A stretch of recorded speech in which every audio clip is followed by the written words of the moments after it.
I think the other really big story from a USC standpoint, which, is not an actual in-house piece of USC news, but it affects a USC opponent. Marcus Freeman settling on an in-house promotion at offensive coordinator instead of getting Dan Mullen, instead of getting, another big name. Obviously, he whiffed on Utah's Andy Ludwig. Trojan fans have to be breathing a very big sigh of relief that Marcus Freeman couldn't land a really big fish to coach Sam Hartman this season. So like that's another major development in terms of USC's 2023 season. So Gerad Parker against Alex Grinch.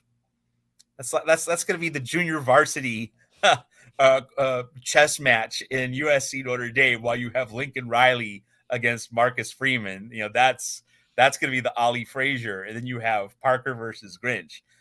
But of course, it's been a long-standing view of mine when in terms of viewing really big college football games since I began writing for College Football News in 2001 with Pete Viutek and Rich Sermonello. It's been a long-standing belief of mine that when you have a sexy offense-defense matchup, and then you have the junior varsity matchup in terms of the other sides of the ball, it's usually that smaller matchup that winds up winning the game. That the elites are so good, they're going to win their share of battles. It's what happens in the cross matchup, the one that gets a lot less publicity, or at least has the much less credentialed figures that's going to decide it. And so that's kind of an early read on the USC Notre Dame game now that the Irish have announced their offensive coordinator.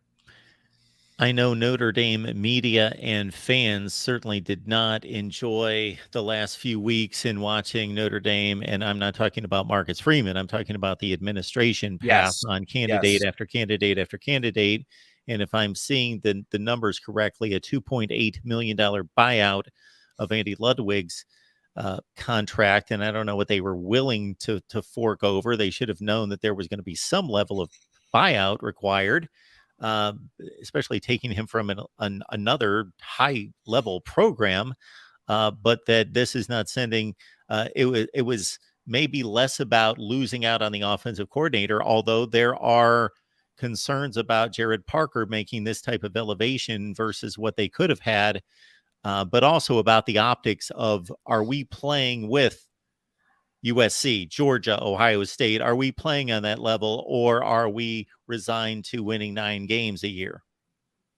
Yeah, and I think the added component of this, and it's really intriguing to reflect on this question. We can all reflect on it ourselves, but does the fact that Notre Dame did get such a good transfer portal quarterback, Sam Hartman, which is such a big upgrade from Drew Pine, from Tyler Buckner, the fact that Notre Dame got such an upgrade at quarterback, did that influence the Irish's decision?